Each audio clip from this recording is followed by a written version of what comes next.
Hello and welcome back to my craft room. It's the 1st of November as I'm recording this, so two exciting things are happening today. First of all, the Stitch Kit Craft of the Month for November box has gone out. It's because it's the first Saturday in the month, it's time for our Saturday night in monthly live stream where we do a bit of crafting and a lot of chatting and all kinds of mayhem goes on. I always like to have a bit of a project to be sort of working, although in practice, as you'll know if you're a regular viewer, I don't always get an awful lot actually done during the live because I'm busy catching up with all the chat and having a laugh and whatever, and that's what it's all about, catching up with the community. But I wanted to have a project ready to work on, so I thought, well, perfect timing, I will make a start on one of my November Stitch Kit projects. So I've actually got two projects in this box, but really it's kind of three. It's three characters. The craft of the month is Amigurumi this time, which if you don't know is that style of crochet where you kind of crochet in the round to create three-dimensional little toys and characters and things. I have done quite a bit of it in the past before, but not for quite some time, so I'm really looking forward to that. And they're Christmas characters. So the box that I got, let me just this is the box, it's enormous. So we're making characters out of this book, so it's the King Cole brand Christmas crafting book, and they're all Amigurumi characters. The ones, they're beautiful. I love the different characters. The two, I think the project I would have picked as my very favourite happens to be one of the ones that Rachel has chosen to include for me, and it's this little pair of Antler Gonks. How cute are they? I absolutely love them. It's kind of a little bit mini me and Tom, isn't it? And also the other one they included, I love, there's two different Father Christmases. I love this one. The one they've included for me to do is, or they're intending for me to do is, hang on. I mean, is there a reason why I can't get more yarn and do all of these if I want to? Is this one, which I think is actually quite big. What size is he? 12 inches high, 30 centimetres. So yeah, quite a size. And they suggest that you can put pellets in the bottom if you want to weight them and have them sort of sit squidgy. I mean, you could even use them as a doorstop, I guess, couldn't you? But I'm thinking the ingredients aren't that much different, and I might see if I can do that one instead, because I just find it more appealing. My plan is that I'm going to do the little set of Antler Gonks, and I'll be keeping those, so I think they're well cute anyway. I can't resist. And whichever of the Father Christmases that I make, I'm going to do that as a giveaway. So I need to get cracking and get him finished for next month's live stream, the first Saturday in December, so I can give him away. But I think I'm going to start today on one of the Antler Gonks. I'm not going to go through the whole, sort of make this a tutorial going through the whole pattern, because it's not my pattern to share. I'm using a pattern from the book, but I just thought I'll just kind of start it off. I'll cover a couple of things, like it probably starts with a magic ring, a couple of odd things like that, and just the basics. It's just what we call double crochet here in the UK, single crochet in the States, and I think everywhere else in the world except the UK actually. So it's usually very, very simple stitches. You do need to use stitch markers. I find I can't do this unless I use stitch markers, but they're all included in the kit too. So yeah, I'll just sort of touch on a couple of the sort of basic techniques that you need, and perhaps a quick look at the pattern and how you read it, just for anybody that's doing this and hasn't done this before. If you signed up for the Craft of the Month box and you've got this and you're thinking, eek, I've never done this before, you might find it useful. So here's a closer look at what I'm going to be doing. I'm going to be doing this little lady here. So the finished measurement is 25 centimetres or 10 inches high. Everything I need is in there. The crochet hooks, everything. And we're using double knitting for this one. So if I just quickly show you, it's difficult for me to get this box under my camera. We've got several different types of wool in this box. There's the double knitting here. These are 50-gram balls. We've got 6 of those there for the reindeer gonks. We've got this Moments wool. Yeah, let me just show you one of these so you can see what it is. So the Wool King Cole brand this time. Big value double knitting, 50-gram balls. King Cole again, Moments double knitting, that's a 50-gram ball, that'll be for the beard. Here's my stuffing, that's crammed in that bag. We got a little extra gifty this time because it's their birthday, Stitch Kit's 5th birthday. And then for the squidgy Father Christmas, we've got this lovely, yummy velvet chenille type yarn. So we've got the two red, the white, and then we've got some part balls here. And then I've got my crochet hooks, 6mm, that'll be for this, and a 3.5. Yep, 3.5, that'll be for my double knitting. And then we've also got a bag of bits and bobs. So we've got some lovely little star buttons for the Antler Gonk, the female Antler Gonk. We've got some little eyes for the Father Christmas safety eyes. We've got a couple of safety pins you need as part of the process, and we've got these little bulb pins to use as stitch markers. There were some sweeties too, but I'm afraid I ate those already. And here's the gonk with plaits. That's what I'm going to do. Work and complete exactly as given for the bearded gonk body and head. Okay, basically you do it all the same. It's only the plaits that are different. Okay, so we'll work from this. I like that. These are little wooden heart buttons they've used there, but I like that Rachel has put in the sparkly golden star ones to use instead. I think that look really nice. And it will pick up with the colour of the hat. I think that's lovely. Okay, so I'm going to start with plum. We're doing the body first. We're going to work from the bottom up using the Amigurumi method. I'm going to want my 3.5mm hook, and this is written in UK terms, so where we've got DC means double crochet, that's UK double crochet. It'll be single crochet anywhere else in the world. So this is the magic ring, which I thought might be useful to show in case people haven't done. God, it's so long since I've done it, I can't remember now. I usually wrap it around 3 fingers like that, and then around again. So I hold a tail here, wrap it round and wrap it round again to make it like a cross, and then I go under this one and then over and pull that through.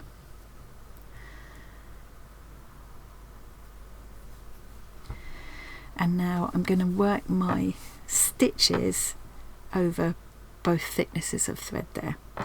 So it says 1 chain, which doesn't count as a stitch, so let's do a chain. So I'm just going to wrap my yarn around the hook and pull it through that loop that I've created. That's my 1 chain. And now it says 6 double crochet into the ring, PM. I actually don't know what PM means.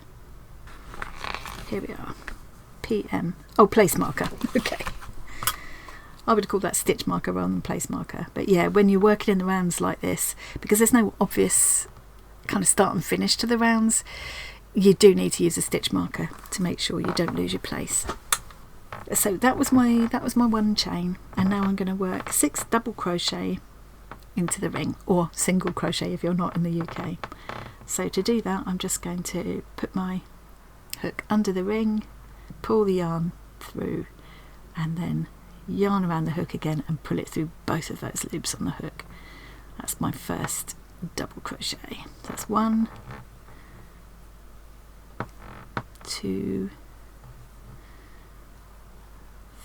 3, 4, 5, 6. I've done that all a bit loose actually, but I think it'll be okay as we go along. So that first chain that we did doesn't count as a stitch. They said that, didn't they? So I'm just going to pull this up now into a ring. So you get all different kinds of stitch markers. You know, you can get ones like this. You can just use a safety pin if you want to. Yeah, I'll use the ones they put in the kit. So what I will do is just put that marker in there,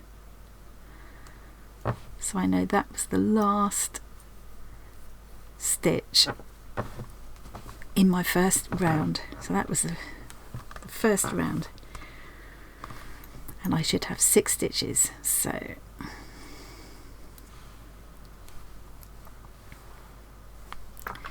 let's use this. So 1, that's the one I got my marker in. 2, 3, 4, 5, 6.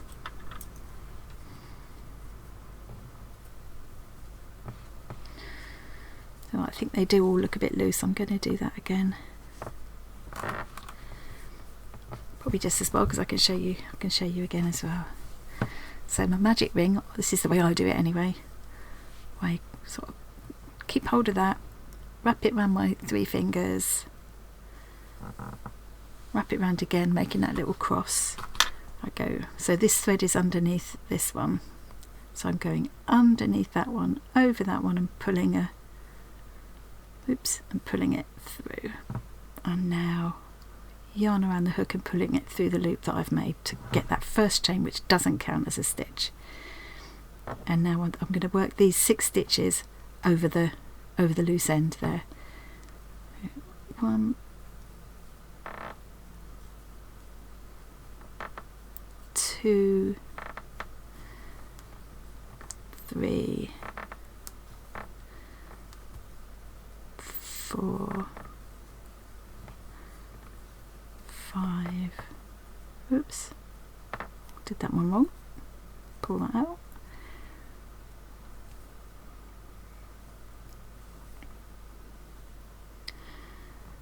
1, 2, 3, right. 4, 5, 6. That's a bit neater this time. So you can see there's my chain at the beginning.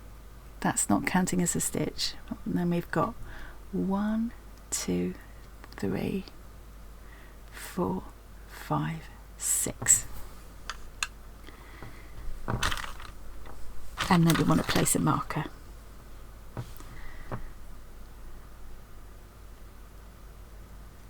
So I'm just going to put it through there, and I know that was the last stitch in my first round.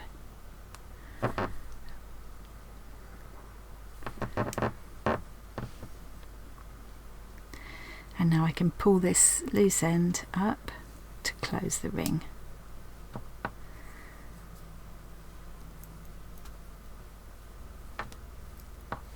So again, we've got 1 stitch, that one that last one that my stitch marker was in.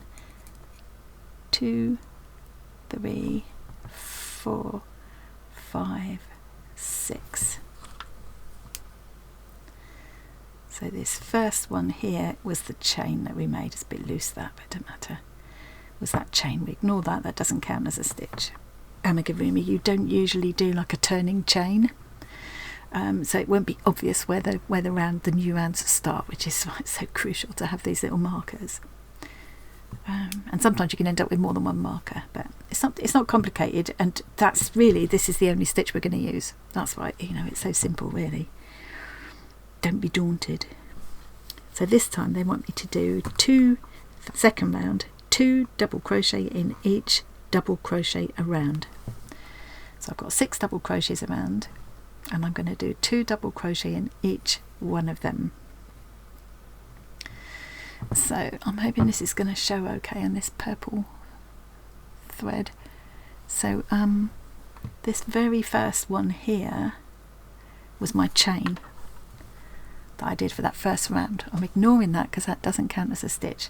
My first stitch is this one here. It's a bit awkward. This first couple of rounds are a little bit awkward. It gets easier after this, and I'm going to make sure I go under both arms of the stitch. So each of the stitches, you'll see, is a little kind of V shape, and you need to go under both arms of that V shape. So I'm doing double crochet again, or again single crochet anywhere else in the world. So to do that, I've gone through my stitch in the previous row, that first stitch in the previous round. I'm putting my yarn around my hook, pulling it through once, yarn around the hook again, pulling it through both loops on the hook to finish the stitch. I think that's why we call it double crochet, probably because it's 1, 2. I'm always counting in my head 1, 2. So I'm going to do another one into the same stitch. So here is the stitch I've already gone into. I'm going to go back in there again. I'm going back in here again. And 1, 2. So I've now put 2 double crochets. You can see there's little V-shaped stitches. 2 double crochets into the one on the previous round. And now I'm moving on to my next stitch, so it's here, it's this one. I'm going under both arms of that V again. Purple's not the best colour, but hopefully you can see that. So that's 1 double crochet, so I'm not moving on to the next stitch, I'm going back into that stitch again and doing another double crochet into that same stitch. Now moving on to stitch number 3. 1, 2, back into the same stitch, 1, 2. Now stitch number 4, it's this one, make sure to go under both. 1, oops, no, missed that time. 1, 2, that's the first stitch, and 1, 2, that's the second stitch. So that was stitch number 4. Now I'm going into stitch number 5 here.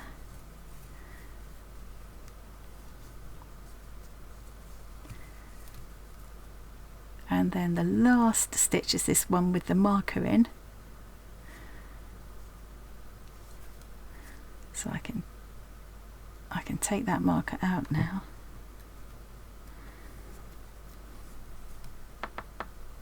There we go. So that's the last stitch of that round, so I'm going to put my marker in there. And I should now have, because I put 2 stitches into each stitch of the previous row, I should now have 12, so I always count up at the end of the rounds to make sure I've not gone astray. So there's the one, my last stitch that's on the marker. 1, 2, 3, 4, 5, 6, 7, 8, 9, 10, 11, 12. A couple of those stitches are a little bit loose there, because, and it's partly because I'm holding this out at arm's length to film, so my tension's a bit off. So I'm actually going to go back and do that round again to neaten it up before I carry on. Okay, I've just redone that, so you can see it's a bit neater this time because I had it up under my nose so I could see what I was doing properly. So let's have a quick count up. So there's my last stitch that I've put my marker in. So that's that 1, 2, 3, 4, 5, 6, 7, 8, 9, 10, 11, 12. That's my first stitch that I'll be going into for this round. I tend to use a friction pen to mark off as I go, because obviously at this point I know I'm on round 2, it's easy, but once you get on and you're on round 43 here, it can be helpful, especially if you stop, go off and do something else and come back. It's good to know where you are, so I would advocate start as you mean to go on and tick off the rounds as you do them. And if you use a heat erasable pen, you can just rub it out afterwards when you come to use the pattern again. So I've just done this one. Now I'm on to round 3. So I'm just going to follow the instructions here. I'm not going to go through all of this because, like I say, it's not my pattern to share. I'm not trying to do a full-on tutorial, but if I come across anything I think might be useful, then I will share it. Okay, well, I've already thought of something just to mention, just in case if you're completely new to reading crochet patterns or doing amigurumi, you might not realise what it means. So with this one you've got, let's hold it up, 2 double crochet in the next double crochet. So this part is all in brackets. 2 double crochet in the next double crochet, 1 double crochet in the following double crochet, 6 times. So basically all that means is you repeat everything in the brackets 6 times. So I'm going to go 2 stitches into 1 stitch and then 1 stitch into the next stitch 6 times, and at the end I'll have 18 stitches. Hopefully that makes sense. It sounds like, you know, really obvious thing to say, but when you're just starting off doing this, if you haven't seen someone do it before, it's like, what on earth does that mean? So yeah, I just thought I'd just quickly mention that frog. Right, I've done 8 rounds now. I've got 48 stitches in my round. You can see it's getting bigger. It's almost kind of hexagonal looking, isn't it? Is it hexagonal? Yeah, hexagon.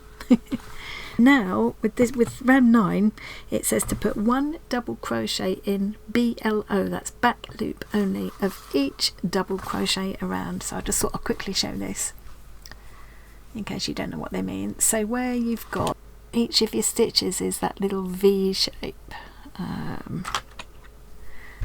So I'm trying to look at the screen instead of what I'm pointing at. Hang on. So this little V here, 2 arms of a V. And what we've been doing the rest of the time is going under both arms each time. In this case, because they're saying back loop only, we only want to go in the back arm of that V, the one furthest away from me. So there's the stitch marker I've left in that last stitch of the previous round. So my next stitch would be this one here, and I'd be going under, normally be going under both arms of the V like that. In this case I'm only going under that back arm there, and I'm putting a double crochet in there, or single crochet if you're not in the UK. There's one there, and I'm only putting 1 stitch now in each stitch all the way around. So I'm going to do another one. The next stitch is this one. I'm just going in the back loop of that V.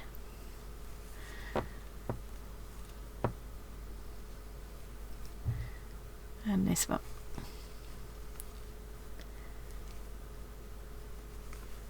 And you can see that creates a little difference. You'll see as you move on, you'll see that it creates a sort of, you can see a sort of line around it. And sometimes if you keep going into the back loop only all the way through, you get like a kind of faux rib, which I use a lot for making scarves and things, and you know, wrist warmers and things like that. So yeah, just thought I'd come back and quickly show that in case that befuddled anybody. Right, I've completed round 10. That's my last increasing row by the look of it, and you can see the shape's now beginning to curve upwards because I only increased 3 times on the whole of that last round. You can also see, if I turn it this way, you can see, I think you'll see a line there. You see a difference? And here, that's where we did that, just going into the back loop. It's not so obvious from that side, although you can see it, but it's easier to spot from this side. So now for rounds 11 to 18 inclusive, so that's 8 rows altogether, we're just putting 1 stitch into each of the rounds, into each of the previous stitches. So we'll start to just come up kind of straight. So what I'll do is I'll make a mark for each of these 8 rounds to make sure that I don't go wrong, don't miss one. And then when I come to row 19, where we start to decrease, I'll come back and show you how you do that, just in case you need to know. And really that's as complicated as it's gonna get, I think. Right, I'm doing well here. I've done my I haven't actually marked that last one. I've done my 8 rows. I've just one stitch in each stitch of the previous row, so it's come straight up now. What I'm going to do now is turn it this way, because that'll be the right side, and work this way around. You can see now how where we did that row where we just went into the back loop, you can see that line now. I think you can see where that, and I think that's going to help it to sort of sit upright like that, which is what we want. I've now come to the point where I'm going to start decreasing for the body to come in and up. So I thought I'd show you how I do I think there's different ways of decreasing, but this is what I do. So I just go into the back loop when I'm decreasing. So instead of just going into this 1 stitch here and doing my double crochet as usual, I'm just going to go into the back loop of this one and the back loop of the next one, like that. and then complete the stitch as usual. Pull it through those two, put it through the last two on the hook. So I've just in effect turned those first 2 stitches into one, and then it's 1 double crochet in each of the next 15, and I do that 3 times, so I should end up with 48. At the moment I've got 51, I should end up with 48 because I'm losing 3 stitches. Yeah, that's it, and I'll carry on following the instructions all the way down. And then the next bit is round 26, where I will start stuffing and then change to do the sort of face part of my gonk. So yeah, nothing else difficult there. So it's just it is simple. You know, if you haven't done it before, you might think it's complicated, but if you just, you know, you understand what the abbreviations mean and you can do this one simple stitch, you can do this. You know, just make sure you use the markers and you know, keep your count carefully, and yeah, it's not actually difficult. Right, I'm getting on really well here. Here's my little kind of bucket shape that I've got here. I've come to the end of row 26, or round 26 rather. I've got 39 stitches in my round. I've put that last working stitch on a safety pin to hold it, and there's my stitch marker to show the last stitch of that last round. And now before I carry on, I'm going to start the stuffing process, and you can opt to use some, they suggest plastic pellets, which would be washable, or you could use like lentils or rice or something, but of course then it wouldn't be washable. What I happen to have is some of this, I got it for doing pin cushions with, some of this bird grit. So I may as well use this because this is quite heavy. So I've got this little square of fabric which I'm hoping will be enough. I think that is as much as I can get in. It might even be too much. And then the idea is you gather it up and secure it with a rubber band. It is actually a little bit too much. Let's see if we can. That's not too bad. And it's enough of a little bit of weight to give it a bit of body. I think I might just take a tiny bit of that out so I can tie it up more easily. Okay. I could probably just run a gathering stitch all around it, that might be easier, and it says to use small elastic bands. Well, I don't have a small one handy, so I'm going with this huge great thing. What I might do, just for extra security, is just wrap that band and the whole thing of it, because it doesn't matter what it looks like. It just needs to be a solid kind of, yeah, it's a fairly good weight actually. Yeah, place it in the base of the body and stuff well all around it. Okay. So it's sitting into quite a nice shape now, where you've got that line where we did the back loop only. That kind of helps it to find a little shape. Don't want to stuff it out too much and make it all width and no height. I want to try and achieve the right kind of a shape. That looks about right to me. Okay, so now I'm going to put this working stitch back onto the hook again. I've left my stitch marker in for the time being, and now I'm going to do another decreasing row and then another row, 1 in each stitch, and then I'm going to change colour. So the next kind of different thing to show you is the changing colour. Right, I'm just coming towards the end of this round, and it's time to bring in this new thread. So I know Tom's about to make me jump. I just said it, I caught it on film. Look, I've made a plum bucket. Oh yeah, you can't put gin in that. I was just about to show how to add in a new colour, and then I'll stop and get this room ready for the live stream. I can't believe I only sat down to start this like a couple of hours ago, thinking I'll make a start. Yeah, it's weighted in the bottom as well. I'll leave you to it while you finish it. Yeah, I won't be a minute. I will be 5 minutes at most. So yeah, I'm just going to do this to weave this end in now, so I don't have to bother later, basically. So I'm just going to put my yarn in behind there, and while I finish this row, I'm going to just enclose this yarn as well. So I'm just going to carry on doing my double crochet as usual. Go into the next stitch. This time I'm including that end of the new yarn as well. Just wrapping around it, not bringing it through with my hook or anything, but just wrapping around it like that. So it just saves me getting a needle out later on and having to weave this in. I'll just do it this way. Doesn't always work, but I do it this way when I can. You can see that's all sort of enclosed inside there now. That's the last stitch of that round. Let's put the marker in. So now I'm going to cut this plum colour.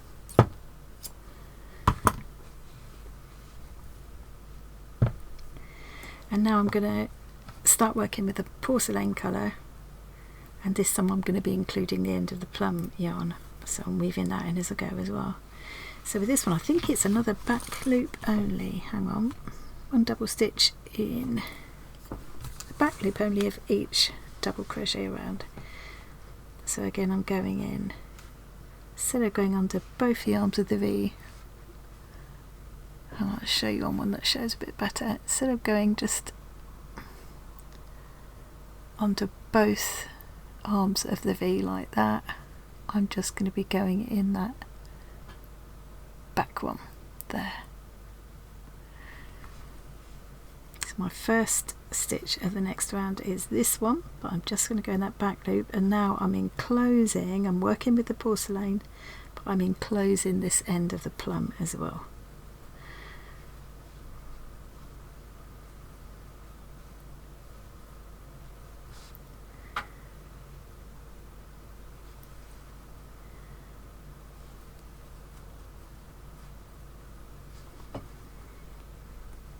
Oh, I've been forgetting to go in just the back. Let's go back and start that again. Did it on the first one and then just completely forgot.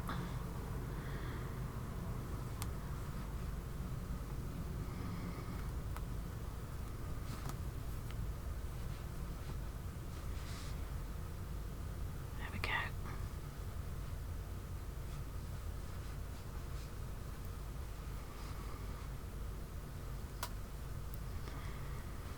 So I'm going to work my way all the way round, just going into the back loop of each of those stitches and enclosing the end of the plum thread as I go.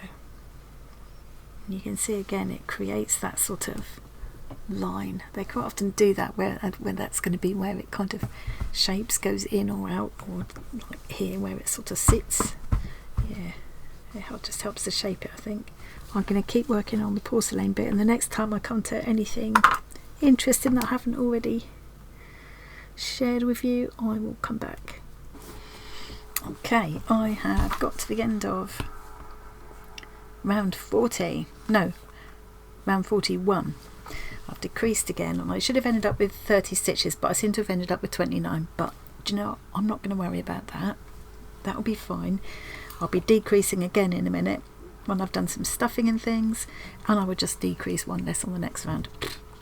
I'm not gonna, it's not crucial, it's a toy, it's not a perfectly fitted garment or something. So here we go, this is what I've got so far, and what it's telling me to do now is I've got my working stitch held on a safety pin safely, and one of the lovely things about crochet is it's just one working stitch. Like with knitting you've got the whole needle full, haven't you?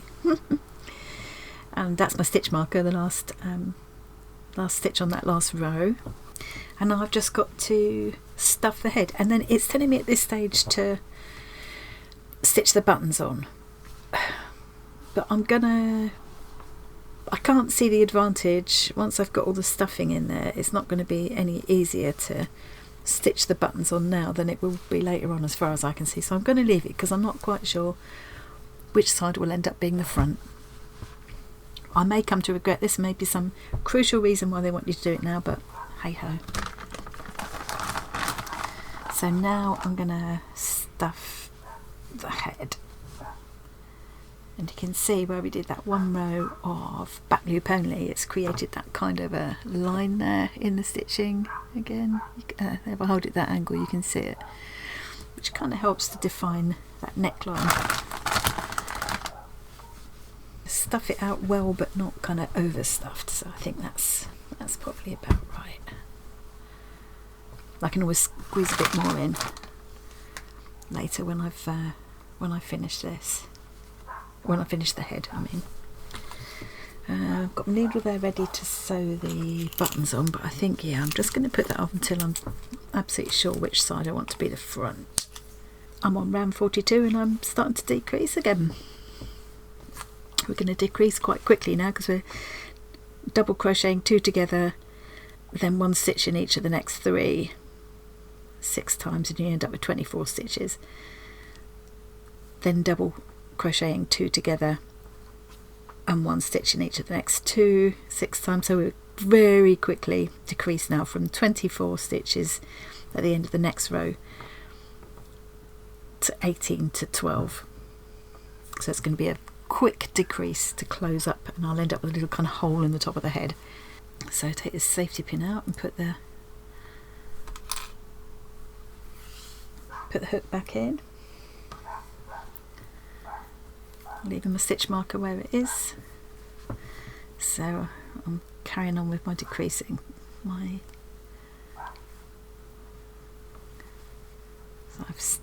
I've double crocheted 2 stitches together, or single crocheted 2 stitches together if you're not in the UK, and now I'm doing 3 stitches. 1, 2, 3. And because I want to decrease 1 less stitch than they're saying, I'm not going to stitch the 2 together here. I'm just going to carry on. So I'm going to do 2 stitches instead of knitting the 2 together, and then 1. Crochet is very forgiving like that. You can kind of, you know, if you've lost stitch somewhere, you can add 1 on, and vice versa. So now I'm going back to my decreasing as per the pattern, and by the time I come back round to my last stitch again, I will count up and I should have 24 stitches. So I'm going to carry on and do those next 3 rounds. Yeah, then they suggest more stuffing, and then finally you do a last decreasing row and you end up with only 6 stitches left, which will just be a teeny weeny little hole. Nearly at the top of the head now. I'm just putting my working stitch back on a pin again to hold it, and I'm going to squidge a bit more stuffing in there. Stuff her out a bit more. She's meant to be mini me after all. There we go, I think that's quite nice. So now, let's not lose my stitch marker in there. I've got this very last row to do, which will more or less close up that hole. So this time I'm going to be decreasing every time. So take out just the back loop of the first 2 stitches there, and complete my double stitch, or single stitch if you're not in the UK. So that's 1, and now crocheting 2 together again. That's 2 more, so I can see 1. I'll be crocheting those 2 together, and then I'll be crocheting the next 2 together, and then that's it. So I'm going to take that pin out of the way now, and then it says to fasten off and leave a length of yarn for making up. So I'm just going to leave this much. That'll be plenty. And to fasten off, all we have to do is pull the yarn right through the loop. There we go. That's left like a teeny weeny little hole. That's all going to be covered with the hat anyway. So there we go. That's my body and head all done. I'm quite glad I've put that bit of weight in the bottom. I think that's quite nice. It'd be alright without that, but I think that's just makes it feel a bit more solid. Yeah, very happy with that. So now the next thing is the arm, which again is worked up from the bottom upwards. I'm going to start with the green this time because they've got little green gloves on. I don't think there's anything much different here. There's a magic ring, 6 stitches into the magic ring, increasing that second round, increasing in each stitch in that second round, and then some straight rounds. And then we've got something a little bit different here on round 6 where I think this is going to be to make the little thumb. So what I'll do is I'll just work up to that point and I'll come back just to show you that. Done my third to fifth rounds, which were just 1 double crochet in each of the stitches. So I've just come straight up this little shape. And now we've got something a bit different, so I thought I'll come back and share it. So I've got my working stitch on my hook, I've got my marker in that last stitch that I made of the previous round. I'm just going to turn my work like this now because I find it easier. So I've got my right side outwards. And now I'm going to do this. It's a 5, it says 5 TRCL, that's a 5 treble cluster in the first double crochet. I've got 12 double crochet on here all together. I'm going to do a 5 treble cluster in this first stitch. So yeah, there's the stitch I've already worked in. I'm going to go into this one now, this one here. So I'm going to put my yarn around the hook. And this is 5 treble cluster. This is UK terms. So if I just show a normal treble first, if you're doing a normal treble into this stitch, you would put the yarn around the hook, you go in and pull a loop through once, yarn around the hook again, pull it through 2 loops on the hook, yarn around again and pull it through 3. So I always remember it as you're pulling a loop through 3 times, 1, 2, 3, and that's why it's called a treble. That would be a normal treble stitch, but we're not doing that, we're doing a 5 treble cluster.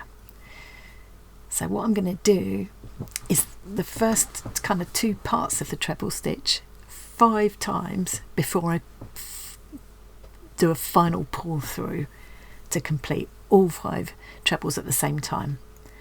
You'll see what I mean.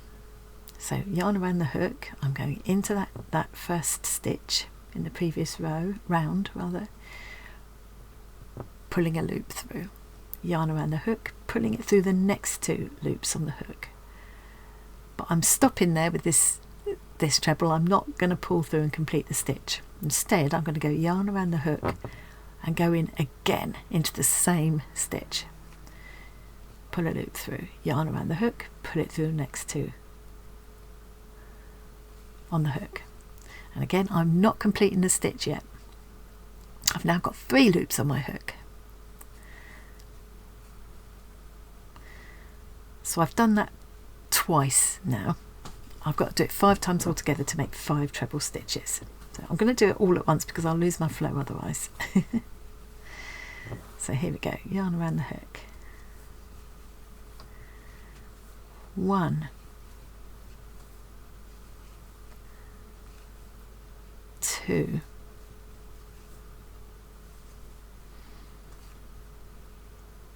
3,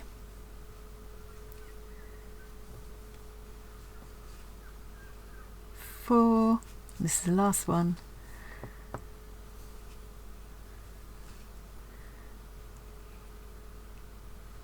5. And I should now have 6 loops on the hook. I've made 5 treble stitches and I've got 6 loops on the hook. And now I'm going to put the yarn around the hook again and pull it through all 6 loops at the same time.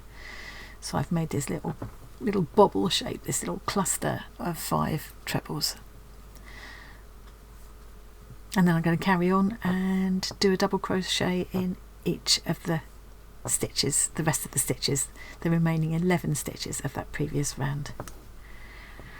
And that's going to have made the little thumb. Now I've got one of my stitches that's gone a bit loopy there, possibly as always because I'm finding it a bit difficult holding this out at arm's length. But believe it or not, when I do a lot of filming of crochet like this, these muscles down here really ache because I'm literally holding it up like this. So yeah, that's my excuse for why that's gone a bit blobby. So I'm actually going to take this cluster back and just do it again. You can see how quick it was, so that doesn't annoy me later on. And I'll be changing colour to plum again in a minute to do the sleeve. Yeah, I don't think there's going to be anything different there. If I come across anything different, a different stitch or any sort of anything little quirky thing I think might be useful, I will come back. Otherwise I'll be back when it's time to start making it up, I guess. Getting on well with my arm for my little creature. It looks so tiny, but actually by the time it's stuffed out and finished the last little bit of it, it is about right. So what I'm supposed to do now is, I've lost all the, so I've got this safety pin and I'm just going to put my working stitch on there to hold that safe while I do a bit of stuffing. You can see where I've changed colour there. I've got a step. I'm not going to worry about it. I know there is an easy way that you can avoid having that step. I just couldn't quite be bothered to look up a tutorial to remind myself how to do it. So I've just stuffed that out a little bit, and then I'm on the 16th round now, and I'm gonna do a decreasing row and then a couple of straight rows and another decreasing row, and I'm done with that arm. The idea will be to then do another one just the same, and then they'll be ready to stitch onto my little girly. I've just had a bit of an experiment with changing colour a bit more neatly, and I didn't even need to look up a tutorial. It was really simple once I put my mind to it. So you can see there, you can see with this one, there's a kind of a step where I've changed colour. It didn't bother me enough to go back and undo it and do it again.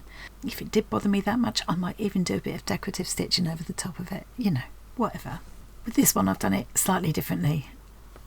It's really easy peasy to do. You can see it's a much less obvious colour change, so I thought I'd just quickly show you. I'll mock up, imagine I was going to change colour here, I'm not, but I'm just going to mock this up to show you. So say I was going to change to this colour, I would, a few stitches before the end where I know I'm going to change, I'd start weaving this end in. So about halfway around this round, so I'm just going to lay my new thread alongside here, and I'm just going to enclose it within the next few stitches. Oops, I'm not pulling it through at all, I'm just enclosing it. I can still weave the rest of that in later on if I want to be extra sure, but this will save me a bit of work later on. So I'll just go up to the end of my round here. And imagine this is now where I want to change colour. Just imagine, I'm going to unpick this again in a minute, this is just to show you. So I want to change colour on the next stitch. So instead of just going like this and doing that, which will give me a step, what I'm going to do is on the stitch before I want to change, I will pull this one, I will pull through the old colour, whoops, just as normal, and then instead of on the second part of the stitch where I now want to pull through the last two loops on the hook, here I'm going to change colour and then carry on.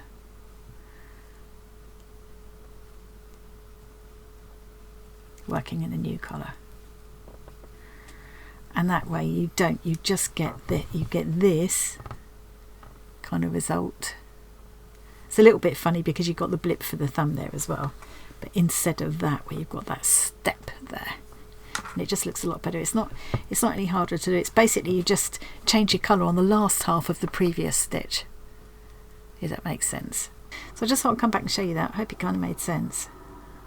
But you can see, yeah, you can see it does look neater. Okay, right, back again, nearly finished this second arm. Then I'm going to do the feet, which are just kind of a long sausage, so they're really easy. Won't be doing the beard for this one. Nose is just going to be increase, up and decrease again, I suspect. And then we got the hat, a long conical shape for the hat. The hat's worked from the top down as well, so will it increase from a magic ring again. I've finished the main part of my hat now. Got my feet, got my 2 feet, got my 2 arms, got my nose. Next thing is the hat brim, which is done in green. So I've just done a whole row of chain stitches, just simple plain chain stitches, 43, and I'm just going to join them. So join with an SS, that's slip stitch. in the first chain to form a ring. So with the slip stitch, you just put the yarn around the hook and pull it through both loops on the hook straight away, like that. And now all I have to do is 1 double crochet or single crochet if you're not in the UK in each chain around. So this is my first chain. I'm going to go in there, get that tail out of the way and just do a double crochet in there. Let's mark that as my first stitch in case there's any confusion in a minute.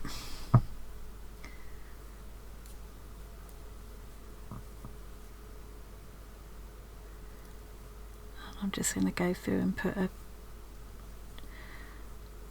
double crochet in every single one of these stitches until I get round to the end and join to the first one with a slip stitch, and then I should have 42 stitches.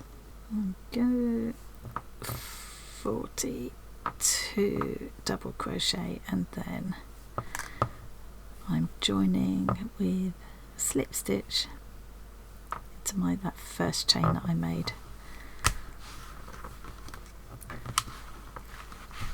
Just put a marker back in. Just gone back to using one of these markers again. I just find them a little bit easier to handle. We're doing 1 chain, so that'll just be a turning chain, and then we're doing 1 double crochet in the back loop only of each double stitch around, and then again slip stitching into the first chain. Okay, so where you can see the little row of stitches there, the little stacked up V's, normally, so I'll just do my turning chain. Normally I'd now put my hook under both arms of those little V's to make a stitch, but in this case it's back loop only, so I'm just going to go into that back loop there. Yarn around the hook, pull it through, yarn around the hook again to pull it through, and complete my double crochet stitch, or single crochet if you're not in the UK. So I'm just going to do that all the way around now, just going into the back loop each time. And I still got my marker in the last stitch of that previous row, so I know when I get there. So I've got 2 rows to do like that, and then looks like I'm increasing. Yeah, nothing different there, it's just following carefully the instructions, counting up at the end of each row to make sure you got the right number of stitches. I don't really panic if I haven't got the right number with crochet though, especially when it's just a toy, you know. I just add another one on or take another one out in the next round. Don't get too angsty about it. If my gnome is a little bit wonky, I think that will add to the charm. Okay, so that will be the hat brim done. And then the next bit is the antler, and then I'm ready to put everything together. The plaits part is all kind of part of the making up in these instructions. So yeah, okay, see you in a mo. Okay, here we go. I've got nearly all of my bits ready now. It's my main body and head. I've got the 2 main antler pieces and 4 little prongy bits. These are really simple to do. I didn't film it because it doesn't ever show very well dark colours like this when I try and film them, but basically you just do that initial magic circle with the 6 double crochet into it, draw it up, and then you just do 3 rounds without increasing at all to do these little small prongy ones. And with these it's just the same but longer. I think it was 13 rounds. I didn't bother to use stitch markers because they're so small it would have been fiddly. I just counted 6 stitches and did a little tally each time. I didn't even bother counting. After I'd done the first one, I just did the second one. I just kept going in a spiral until it was the same length as the other one. With these, I think they might have turned out slightly wonky and not all exactly the same, but I think that would be fine. You're supposed to stuff these antlers. I think that sounds like a bit of a fiddle, and I'm not sure it's necessary. The little prongy bits I've just kind of stuffed with the first end, the starting end of the yarn, and I think that's given it enough of a stuffing. With these, what I'm thinking I might do is, I've got some pipe cleaners, I might just put a bit of pipe cleaner down there, because then it could be slightly shaped as well. So that's what I'm going to do with them, but might as well do that now. There we go, that's that one ready. these, I squeeze in a little bit more stuffing, and then you put less stuffing at the end you're going to join, and they go on the body kind of with the thumbs outwards like that, and you join them just above either side of the head, just above the body section, it says. So I'm going to take that as the back. So yeah, so my arms are going to go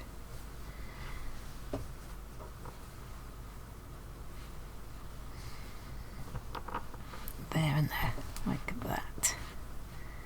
And I'll use the ends that I left to just stitch those through. Here's the hat. Now the hat is supposed to be stuffed as well, but I'm kind of thinking, again, I can never resist doing my own thing. I quite like it a little bit floppity, so I can, rather than stuffed to be kind of, they say stuff it smooth kind of thing. I prefer this, and I might even make myself a little pom-pom for it, or put a little daisy on it later as well. I'll probably have lots of wool left over, so that'll go onto the head like that. This is the hat brim.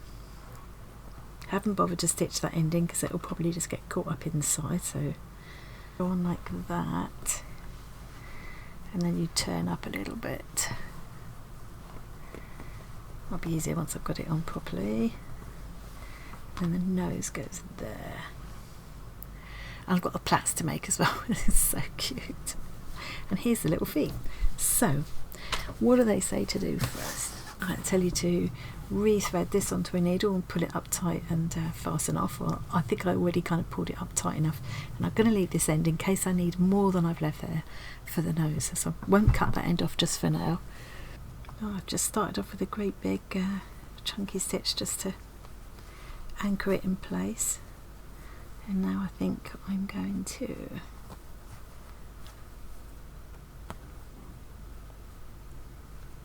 do a few smaller stitches to secure it here. I think my tension tends to be quite loose in crochet, so with Amigurumi I should have maybe gone down a hook. So if like me your tension is quite small, what you don't want is the stuffing showing through like I've got there. I'm hoping in the grand scheme of things it's not going to be too obvious. If it is, I might go around and just see if I can do something about those areas. I might do a little bit of unnecessary darning on them just for fun, make some little patches and things, but yeah, the needle supplied is already, it's a 3.5, and normally you'd use a 4 I think for this thickness of wool for the double knitting, but you usually end up using a smaller size hook for Amigurumi just to make sure that the fabric that you're sewing is really tight. I should have thought about it with my loose tension. I should have maybe thought to go even down to a 3. I'm not going to give myself any grief over it. So, well, I've stitched that on in my usual ramshackle fashion, stitched it back and forth a few times. I'm just going to lose that thread now inside the body of the thing, pull it a little bit tight before I snip the thread so it bounces back inside. There we go, that's my first little arm on. How cute. I'll put the next one on the same, and then the feet I think are next. Yeah, you stuff them, you flatten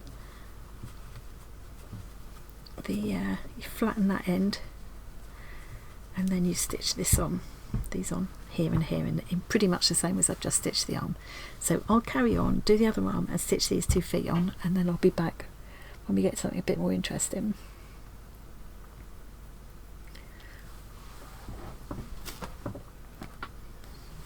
Okay, here we go. I've got my feet and arms on. Now I'm going to add the nose. So I've made sure my nose is well stuffed. I've got a stuffy nose. And now I'm just going to use the tail end of the thread to, whoops,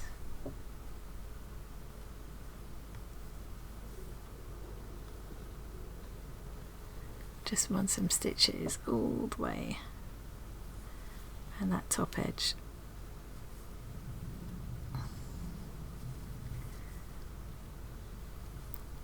so I can gather it up.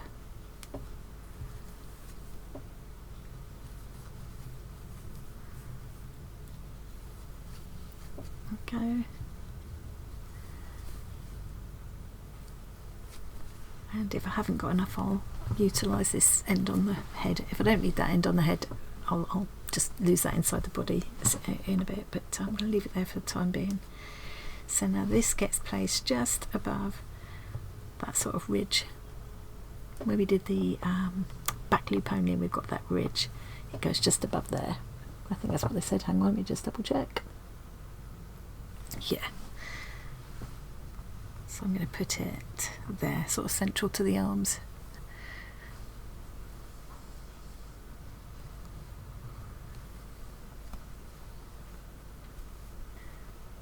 Kind of feel like I just want a little bit more security on that nose, so what I will do is rethread this from the top of the head, bring it through, and just do a few little stitches just around the outside there, because I just think that's a bit too wibbly wobbly. Just a little bit.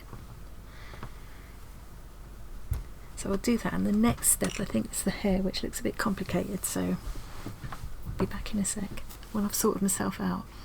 Okay, I have cut 2 sets of white threads. Each set has 15, I haven't cut one of the loops there, 15 40cm squares, and then you have to take them one at a time, thread them onto a needle, and it tells you to count up 6 rounds, 1, 2, 3, 4, 5, 6, and then you sew it in about 4 stitches from where the arm joins, so 1, 2, 3, 4, and 2 stitches from where the nose joins. So I think about there. It looks like a funny place to be putting the hair, but when you look at what it's going to end up like, that probably makes sense. So I've got to put each of these on, sew them onto about halfway. Okay, well, rightly or wrongly, I've found what I think is a much better way of doing this. I'm going to just divide my little bundle of 15 into 3 lots of 5, and I can get all 5 through at once with a crochet hook. So let's count up our rows again, rounds again rather. 1, 2, 3, 4, 5, 6, and that's about 1, 2, 3, 4 from there, 2 from there. So I'm going to put it about there. Looks about right. And now I can just get hold of all 5 of these strands all at the same time, and if I'm devious I can just pull them all through that loop all at the same time. That might not be what's intended, but to be honest they haven't given me any handy diagrams, so I'm finding my own way here a bit. So there we go. I think what I'll do now is just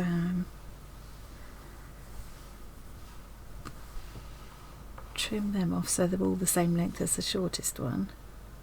I'm going to mix them up and divide them into 3 even parts.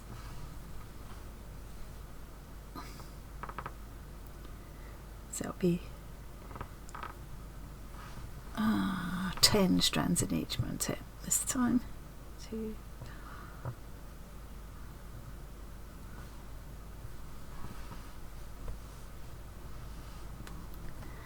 It's almost even. And now I'm just going to plait them. We all know how to do that. There we go. I'm just going to leave it like that for a minute, but I'll be tidying it up later. So I need to do the other one the same, and then I'll be popping the hat on. No, it would be the hat, then the antlers, and then the brim goes over the top of everything, I believe. Okay, I'm very nearly there now. I've got my antlers stitched together ready. I've plaited both my plaits. My hat's ready to go on. And then the last thing, and then so it'll be hat, then antlers, then brim will be the last thing. And then the very, very last finishing touch will be to put those buttons on. So you pull that down so the bottom edge sits at the top of the plaits. Okay, so here's my brim piece, which I did with going into back loop only, so you get this slightly different texture, which is quite nice. I've got a short end that I'm hoping to hide inside so I don't have to do any weaving, and a long end that I've left for sewing on. So that will go down over everything like that, and then the brim will get turned up at the front, or possibly all the way around, I don't know. You see, I don't want it to leave a gap like that, but that's okay because there's plenty of room to pull it all the way down. Antlers will be inside there. I think when I do the second one, I'm going to make the hat brim a bit deeper because we've got plenty of that green, and I feel like you could do with a bit more width that way, for me anyway. Right, I'm going to pull this down just a little bit more. So yeah, I'm a couple of centimetres taller if I go right to the top of the hat than it was meant to be. So I can afford to pull the hat down a little bit more. Right, so now I'm happy with the position of my hat. I'm going to just stitch that all the way around. Then stitch the antlers on, and they sit just above the plaits, and then put the brim over everything and stitch that on. So I'll be back when that's all done. Here we go, there's the antlers stitched on and the brim. I'm just wondering whether to put some fairy lights on her antlers. I've still got to put the buttons down the front, which is going to be a lovely finishing touch, and I actually haven't stitched the brim on yet. I've got to go off and cook dinner now, so I'm going to have to stop filming this, but what I'll try and do is take a photo when she's completely finished off, and that'll be in my thumbnail. I love her. I think she definitely, as well as the buttons, which will be really cute, I'm thinking a little daisy in her hat or something, maybe a little patch on her t-shirt to cover that bit would be really cute. That's it from me for today.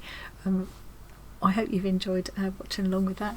If you've got any questions, I've not kind of covered everything, so it's not really meant to be a tutorial as such. It's just to give a few pointers for anybody who's kind of new to this.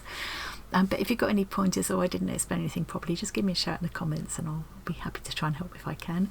Thanks again to Kirsty and Rachel for sending me this gorgeous box. I will get her little sidekick done as soon as possible, and I will get the squishy Santa done as well, and that he'll be ready for our giveaway at the beginning of next month. So thanks as well to all of you who are watching. I hope you enjoyed that, and I will see you again really soon. Bye. Ho ho ho.